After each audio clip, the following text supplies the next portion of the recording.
안녕하세요, 리본카 전혜민입니다. 저희가 지금까지 열심히 촬영해왔던 컨텐츠 중 하나가 바로 장거리 시승기잖아요. 이 데이터가 한 2년 정도 쌓이다 보니까 생각보다 연비, 전비 데이터가 많이 쌓였더라고요. 그래서 오늘은 지금까지 테스트한 모든 차량들 중에서 각각의 카테고리별로 가장 연비가 좋은 차는 어떤 차인지 한번 얘기해 보도록 하겠습니다. 덤으로 저희가 테스트했던 차량들의 연비 데이터를 한번 쭉 보여드리도록 할게요. 저희가 보여드리는 이 모든 정보는 회사에서 제공하는 공인 연비 데이터 뭐 이런 것들이 아니라 실제로 저희가 발로 뛰어서 측정한 데이터다 라는 것들을 알아주시면 좋을 것 같아요. 일단은 저희가 서울에서 부산까지 장거리로 주행을 하는 방식에 대해서 모르시는 분들도 계실 테니까 좀 간단하게 설명을 좀 해보자면요, 하이브리드를 포함한 내연기관 같은 경우에는 왕복으로 주행하면 대략 한 780km 정도 되는 거리를 한 번 주유로 주행을 하게 됩니다. 그래서 출발할 때는 서울 만남의 광장에서 주유를 가득 채워서 출발하고요, 돌아올 때는 리본카 부산 지점을 찍고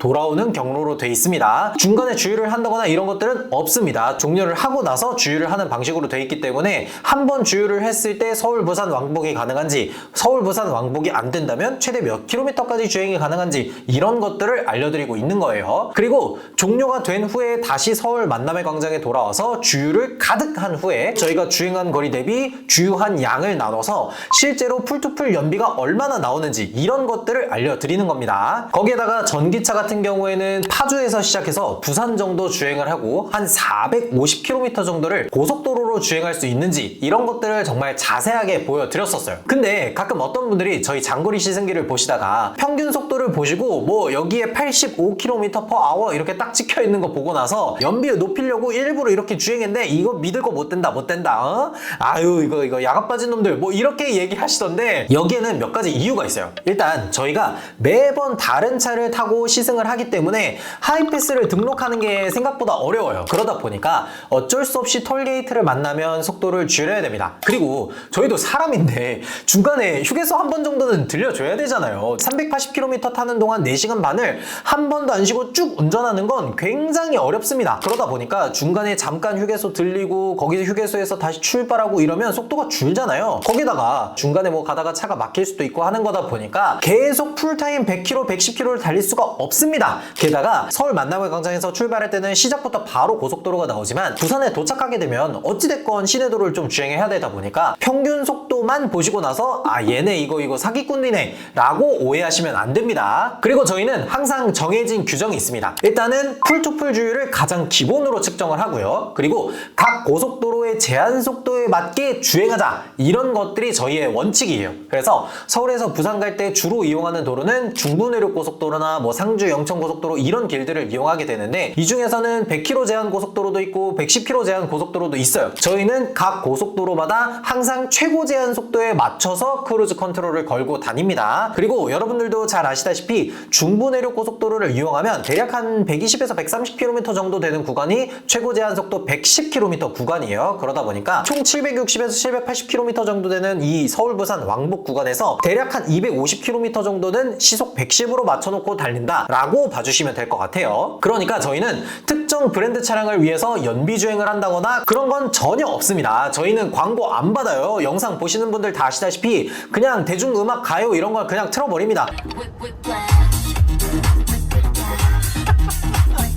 대중음악 가요 틀으면은 애초에 수익 창출도 할 수 없을 뿐더러 저희는 지금까지 올렸던 모든 영상의 수익 창출을 단 한 번도 한 적이 없어요. 여러분들의 알 권리를 위해서 하는 거지 뭐 이거 유튜브 해가지고 돈 벌어서 광고 따고 이런 거는 염두에 두고 있지를 않습니다. 그래서 이거 광고다 뭐 얘네 빨아주려고 그런다 이런 얘기 하시면 안 돼요. 그리고 한 가지 이 본격적으로 데이터를 보기 전에 좀 말씀드리고 싶은 건 저희가 보여드리는 이 데이터는 절대적인 데이터가 아닙니다. 각각의 주행마다 길이 막혔을 때도 있고 비가 왔을 때도 있고 선선할 때도 있고 각각의 도로 주행 환경이 다 다르니까 이거는 참고 용도로 사용하시면 될 것 같아요.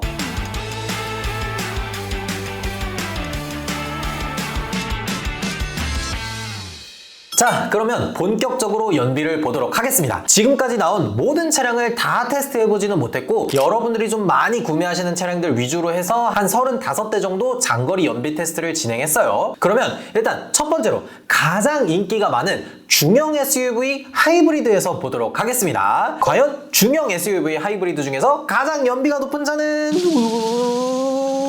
르노 그랑콜레오스 하이브리드 전륜구동이 가장 연비가 잘 나온 중형 SUV 하이브리드가 됐습니다. 실제로 트립 컴퓨터 연비가 대략 한 20km 정도가 나왔고, 마지막에 서울 만남의 광장 도착해서 풀토풀 주유를 했을 때 나온 실제 실연비가 18.29km/L가 나왔습니다. 중형 SUV 정도 되는 차량인데 생각보다 연비가 너무 잘 나와서 깜짝 놀랐던 차량이에요. 사실 다른 브랜드 차량의 사륜구동과 연비 차이가 별로 안 나면, 야 이거 연비 차이가 별로 안 나는데 사륜구동을 줘야 되지 않나? 그런 생각을 했었는데, 그런 생각을 아예 말끔하게 못하게끔 다른 사륜구동 차량들과 연비 차이가 무려 4km 이상 났습니다. 아무래도 국내에서 익숙하게 판매되어 왔던 병렬형 하이브리드가 아니라 직병렬 형태의 차량이면서 모터의 크기가 엄청 크다 보니까 고속도로에서 직간접적으로 도움이 많이 되니까 연비가 잘 나왔던 것 같아요. 덤으로 가격도 비슷한 동급 차량들 대비해서는 조금 저렴한 편이죠. 그리고 저희가 테스트했던 다른 차량들의 연비는 이렇게 나왔습니다. 하이브리드 차량들은 대체로 한 리터당 14km 정도의 연비를 보여줬었고, 일반 내연기관에서는 산타페가 12.9km/L로 생각보다 잘 나왔네요. 두 번째는 준대형 SUV입니다. 준대형 SUV에서 가장 연비가 좋았던 차는 바로 렉서스의 RX350 하이브리드 모델입니다. 서울에서 부산을 왕복했을 때 실연비가 무려 리터당 18.46km를 달성했어요. 이렇게 큰 준대형 SUV가 리터당 18.46km가 말이 되나? 근데 사실 조금 아쉬웠던 게 다양한 준대형 SUV들을 테스트하지 못했던 게 조금 아쉬웠던 부분이에요. BMW의 X5, X7, 벤츠의 GLE, GLS 이런 차량들도 테스트를 해봤으면 참 좋았을 텐데 조금 아쉬워요. 여튼 렉서스 RX350H는 정말 괜찮은 차량이었죠. 준대형급에 실내 공간도 괜찮게 잘 나왔고, 가격도 솔직히 외제차 느낌의 8천만원급 정도면 나쁘지 않은 가격이라고 생각하긴 했어요. GV80을 옵션 괜찮게 꾸미고 나면 한 8천만원 정도 하는데, 여기에다가 하이브리드가 포함된 가격이니까 뭐 이 정도면은 상당히 괜찮았죠. 그리고 승차감이 약간 단단한 편이어서 다른 렉서스랑은 좀 다른 게 제가 느끼기에는 좀 인상적인 부분이었어요. 그리고 2등은 팰리세이드 하이브리드가 리터당 17.59km를 달성해서 2등입니다. 팰리세이드 하이브리드 개인적으로 정말 만족스러웠던 차량입니다. 연비도 좋았지만 승차감이라든지 여러가지 편의 옵션들을 정말 잘 챙겨줬었거든요. 심지어 9인승 차량이라서 6명 이상이 타면 고속도로에 버스 전용 차선을 주행할 수 있다던가, 9인승 옵션에 한해서 세금적인 세제 혜택들을 정말 많이 받다 보니까 장점이 참 많은 차량이라는 생각이 들어요. 그리고 세 번째는 MPV, 밴입니다. MPV는 카니발도 있었고, 시에나도 있었고, 알파드도 있었고, 카니발 바이퓨얼 모델까지 전부 하이브리드로만 테스트를 했어요. 이 중에서 가장 연비가 잘 나왔던 차량은 뭘까?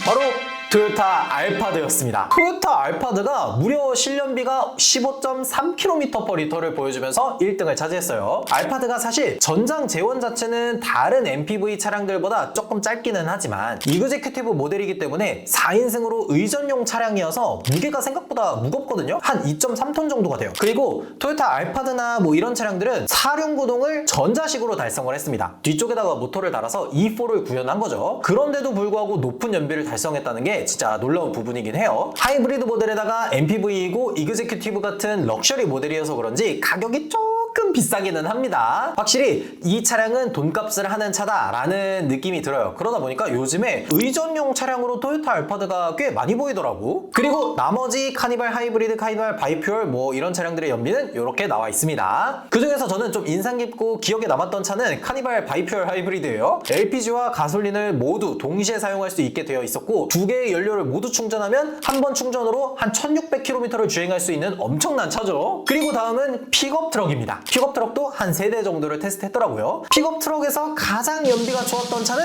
바로 쉐보레에서 나온 콜로라도였습니다. 콜로라도의 실연비가 무려 12.3km/L가 나왔어요. 전장 지원도 길고 무게도 무거웠는데 2.7L 정도 되는 터보 엔진을 가지고 이 정도 연비를 보여줘서 좀 깜짝 놀랐었습니다. 픽업 트럭이라는 게 이 트럭 베드를 조금 덮어놓으면 이 공기 저항이 줄면서 연비가 좀 더 잘 나온다 라고 얘기를 하더라고요. 근데 저희는 모든 픽업 트럭을 테스트할 때 트럭 베드를 덮어놓지 않고 테스트를 했습니다. 근데 이 콜로라도 이번에 풀체인지를 하면서 기존에 조금 아쉬웠던 실내 내장재 트림의 재질이라든지 아니면 디스플레이 이런 것들을 정말 많이 바꿨죠. 승차감도 좀 더 편한 쪽으로 잘 나와서 저는 굉장히 만족스러웠던 차량입니다. 근데 가격이 조금 있어요. 예전처럼 Z71 패키지만 들어오는 게 아니라 그 아랫등급 뭐 익스트림이라든지 이런 것들도 들어왔으면 좀 더 좋았을 법했는데, 이번에 들어오는 콜로라도가 전량 다 Z71만 들어오는 차량이다 보니까 사실 가격이 조금 있는 편이기는 해요. 그리고 시에라도 정말 깜짝 놀랐습니다. 무려 6.2L의 V8 엔진을 달고 있는 차량이 연비가 9.96km,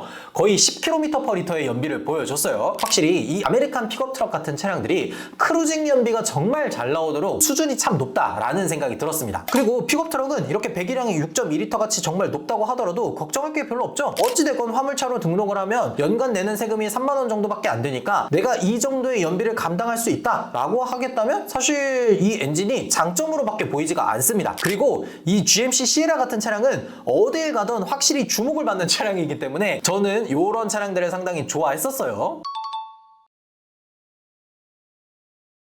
그리고 다음은 전기차입니다. 이게 저는 전기차를 구분하면서 처음에는 그냥 이거 킬로미터 퍼 킬로와트시로 해가지고 그냥 쭈쭈쭈쭈 보여주면 되겠다 라고 생각을 했었는데, 각 브랜드마다 전비를 표시해주는 방법이 다 다르더라고요. 심지어 회생 제동량이라든지 이런 것들도 너무너무 다르다 보니까 이거는 제가 딱 정하도록 하겠습니다. 제가 생각했을 때 전기차를 타면서 가장 중요한 거는 내가 한번 100%를 충전한 다음에 몇 킬로미터나 갈 수 있는지, 그게 제일 중요하잖아요. 그래서 배터리를 100%를 모두 사용했을 때 몇 킬로미터 갈 수 있는지, 가장 멀리 가는 차는 뭔지, 이런 것들로 순서를 정해보도록 하겠습니다. 그래서 전기차 중에서 한 번 충전으로 가장 긴 거리를 주행할 수 있었던 차는 바로 현대에서 나온 아이오닉5 페이스리프트 버전이었습니다. 100%의 배터리를 모두 다 사용했을 때 570km를 한 번에 주행할 수 있었습니다. 실제로 제가 서울에서 이렇게 여수까지 주행을 했을 때 배터리를 98%를 사용해서 558km를 주행을 했었어요. 고속도로 위주로 주행을 했음에도 불구하고 이 정도 전비를 보여줬다는 게 조금 대단한 편이기도 했어요. 그리고 페이스리프트를 한 아이오닉5가 배터리도 84kWh로 늘려주고 다양한 부분에서 편의 사양을 많이 늘려줬잖아요. 심지어 페이스리프트를 하면서 가격도 안 올렸죠. 그래서 저는 이 아이오닉5 페이스리프트 버전이 참 괜찮다라고 느꼈었어요. 그리고 저는 전기차 중에서 조금 개인적으로 마음에 들었던 차가 없냐라고 하면 캐딜락 리릭이 정말 마음에 들었습니다. 오디오 시스템이며 뭐 승차감이며 뭐 여러 가지로 정말 만족스러운 차다라고 생각했었어요. 가격이 조금 아쉬운 느낌이 있기는 했는데 요즘은 여기에서 할인을 좀 많이 해주다 보니까 9천만 원? 요 정도 되는 가격이면 준대형 SUV급 정도 되는 차량에 캐딜락이라는 프리미엄 브랜드가 들어가 있고 오디오 시스템도 굉장히 좋다라고 하면은 저는 요 정도면 굉장히 좋은 차라는 생각이 들더라고요. 그리고 전기차 중에서 가성비 좋은 차를 뽑아보라 라고 하면은 저는 실라이온 7을 주고 싶습니다. 이게 중국에서 만들어진 자동차다라는 요 항목만 조금 떼고 나면은 보조금 받고 나름 4,200만원대의 가격으로 한 번 충전으로 480km 정도 갈 수 있는 차라는 게 괜찮은 차다라는 생각이 들더라고요.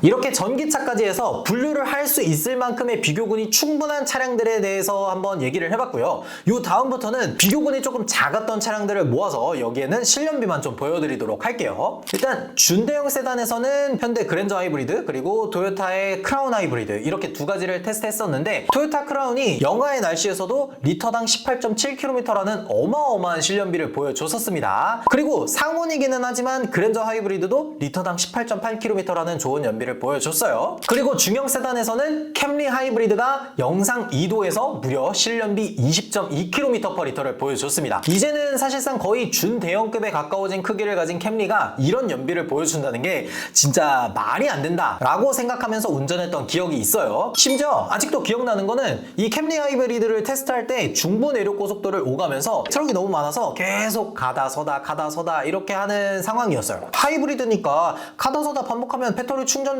회생제동하고 좋은 거 아니냐라고 하실 수 있는데, 이게 트럭 때문에 시속 80에서 90까지 쭉 줄였다가 다시 110으로 가속을 하는 거는 아무리 하이브리드 하레비가 오더라도 연비가 안 좋을 수밖에 없어요. 소형 SUV에서는 트레일블레이저가 16.56km/L를 달성했습니다. 하이브리드도 아닌데 이 정도 연비를 달성했다는 게 참 대단하다는 생각이 들어요. 그리고 저는 개인적으로 마음에 들었던 차 캐딜락 에스컬레이드, 무려 롱바디인 ESV 버전으로 서울, 부산 왕복을 했었죠. 고급료를 넣고 리터당 리터당 9.29km/리터 풀 사이즈의 SUV가 이 정도 연비를 보여준다는 게 정말 대단하다는 생각이 들었습니다. 진짜 자동차 자체는 너무 좋은데 정말 부자들만 탈 수 있는 프리미엄 SUV라는 생각이 확 들었죠. 왜 그러냐면 서울 부산 왕복하고 나서 15만원 딱 세팅해놓고 주유하니까 15만원 다 차고 한 번 더 주유를 하니까 아 이거는 내가 죽었다 깨어나도 이번 생에 타기가 어렵겠다 라는 생각이 들었던 차예요. 그리고 마지막으로 전체를 통틀어서 가장 연비가 좋은 차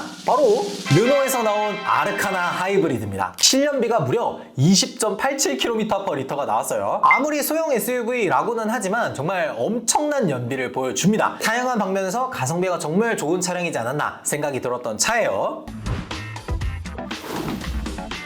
네, 지금까지 리본카에서 장거리 연비 테스트를 하면서 정말 다양한 차량들을 시도해 봤는데요. 처음 장거리 컨텐츠를 찍을 때만 하더라도 야 이거 언제까지 할 수 있겠냐 너무 힘들다 이렇게 생각을 했었는데 벌써 30대가 넘었습니다. 이 테스트한 기록들을 공익의 목적으로 공개할 테니까 편하게 보시면 되겠습니다. 그리고 마지막으로 말씀드리지만 이 연비표가 절대적인 건 아닙니다. 참고로만 보시면 될 것 같고 만약에 여러분들이 이 중에서 아 나는 이거 되게 좋은 것 같은데 한번 구입해볼까 라는 생각이 드는 차량이 있다면 시승기 영상을 보는 것도 좋은 참고가 될 것 같아요. 그리고 여러분들이 만약 더 많은 차량의 장거리 시승기를 보고 싶다면 리본카 채널 구독, 좋아요, 알람 설정도 부탁드리도록 하겠습니다. 그리고 만약에 제조사에서 원하시는 분들이 있으시다면 저희에게 차량을 좀 지원을 해주시면 좋을 것 같아요. 저희한테 차량을 지원해 주시면 저희가 깔끔하게 딱 장거리 연비 테스트를 하고 나서 돌려드리도록 하겠습니다. 여러분들이라면 이 연비 테스트 중에서 가장 인상 깊은 차량이 뭔지 댓글로 남겨주시면 좋을 것 같습니다. 지금까지 저는 리본카 전효빈이었습니다.